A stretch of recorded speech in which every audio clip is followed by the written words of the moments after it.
Thanks for joining us. We're talking with Shelby Rodgers. She's a supervisor for respiratory care at the hospital. What is a respiratory therapist, Shelby? I'm not sure I understand all of that. A respiratory therapist is specialized in pulmonary care, and we deal with diseases such as COPD, bronchitis, chronic bronchitis, asthma patients, and pulmonary fibrosis patients as well. And I bet you get to see a lot. As clean as our air here in the Ozarks, I'm sure that that's just something that, is it some of it age-related? Some is age-related as we get older from having histories of smoking. It does come back. Yeah, I know COPD with chronic pulmonary obstructive. Chronic obstructive pulmonary disease. Yeah, reverse that. I was going to say, what does that acronym stand for? Yes. Yeah. And that's related to And it's related to smoking. Yeah. Or having exposures, say as work exposures to like chemical fumes, heavy dust environments that they work in. And it can also be from, say, secondhand smoke. Yeah. From working back when the public was allowed to smoke in public places and stuff. I'm of that generation. I mean, I know when I was first starting out working, it was people smoked at their desks.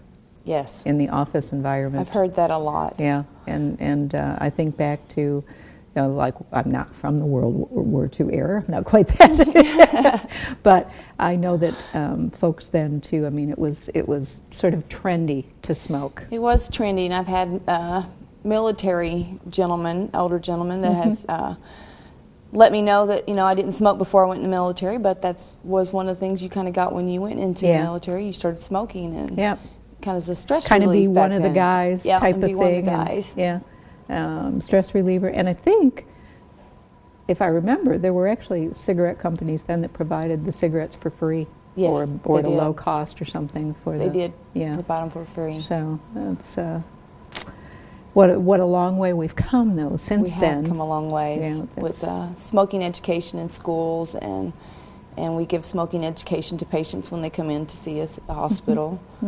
And I know that Roxy Coop does a smoking cessation class over at the Pites Cancer Support House. Yes, she does. And they've had great success with that program.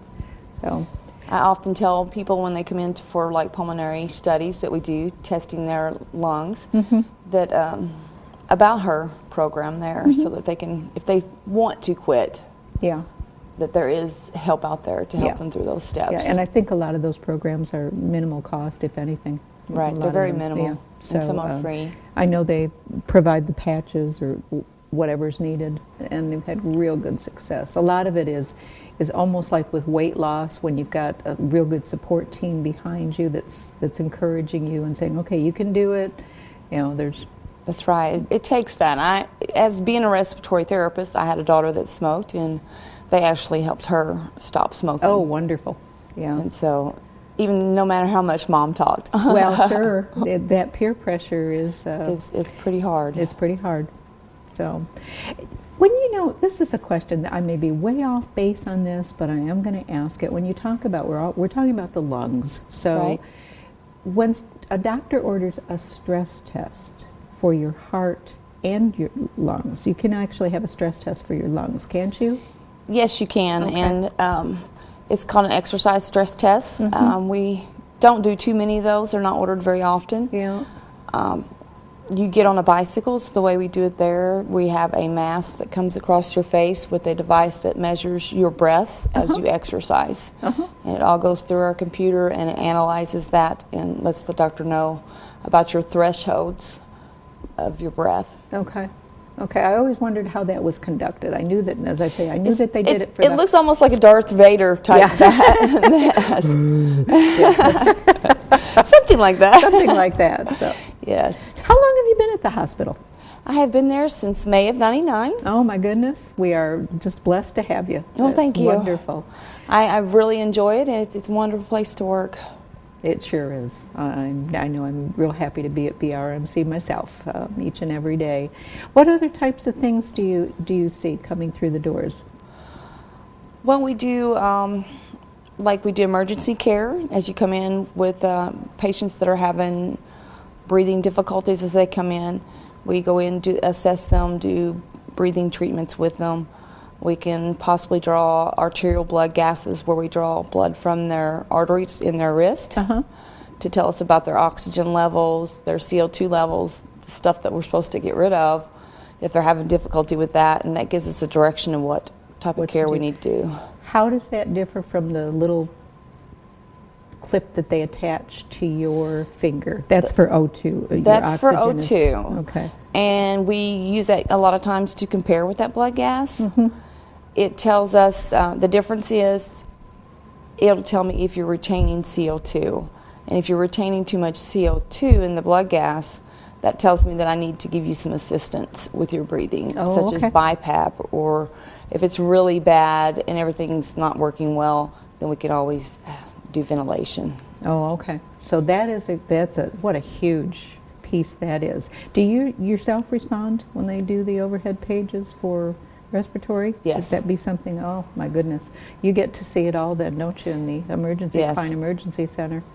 And I think recently we've had with the unexpected snowstorm, we had some slipping and sliding, and I think we had some trauma come into the hospital. We had multiple traumas that come in. Yeah. There's always a respiratory therapist, if it's trauma 1, that responds to that. And we are there until they no longer need us. If they're not a distressed patient, I'd say we're probably there about 10-15 minutes at least to make that determination.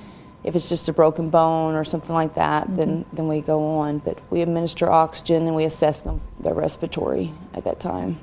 You know, I always like to point out to folks as well that sometimes in emergency, this is across the country, not just at Baxter Regional Medical Center, but wait times in the emergency room at the Klein Emergency Center comes into question as to, my gosh, why am I still here? What a lot of times people waiting don't understand. Everything's triaged, meaning, you know, the worst goes first, folks. Yes. So, you know, that's my layman's, you know, the worst goes first. And what people don't always realize is that they've walked through the front door. We've got folks coming in the back door by ambulance that have to take priority because of the amount of injuries that they have. So correct. Yeah. So, yes. The most distressed are taken care of first. Yep. So, and it's not that we don't absolutely want to give the best patient care we possibly can to everyone that walks through our doors, no matter what door it is, but you know, certainly a flu versus a car accident, there's a different way to... Not that we don't want to take care of them, the flu, we just have to take care of those in distress first. You bet. So what else goes on in your department? You've got all sorts of things going on over there. So, in the cardiopulmonary department itself, we also do stress tests. We do bronchoscopies, where our physician, our pulmonologist, Dr. Martin, goes down and after assessing a CT and the patient, she can go down and look in the lungs and see what's going on there. If they've just got a lot of congestion in their lungs, she can assist in getting that cleaned out. We can do diagnosis for cancer or other type pulmonary fibrosis type things. Really? Yeah, it's amazing to me that, you know, each individual specialized area that we have in the hospital, I mean, what goes on in that department, and we all think we know, and the reality is whenever I have someone like yourself, Shelby, on the show, I realize how little I know about what goes on in your department. So, there is a lot that goes in there. Yeah. We also do pulmonary function studies, and we test for asthma and COPD by doing the pulmonary function studies. Okay. That's something now, see that. Now, do you have to have a doctor order that for you? It is a doctor-ordered test. Okay. If the patient is complaining of shortness of breath to their physician, they usually send them over for a pulmonary function study. It's just a series of different ways of breathing.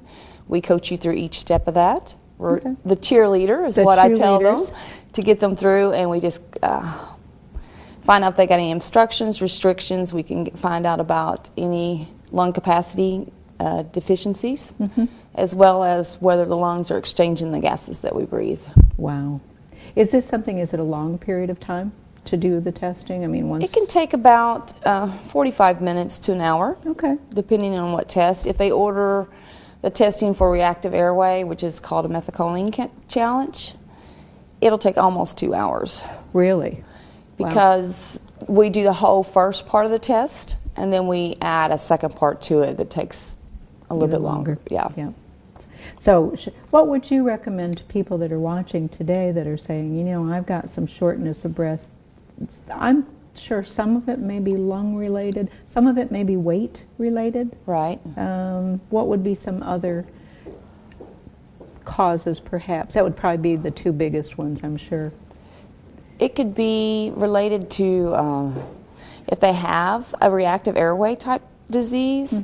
It could be environmental, heavy dust, seasonal with the molds and pollen that are out there and things like that. For people that know that they have lung problems, humidity plays a big role in what they are able to do. All sorts of things. So let's talk about that further. We need to take a short break, but we'll be right back, so don't go away. Back with our special guest today, Shelby Rodgers.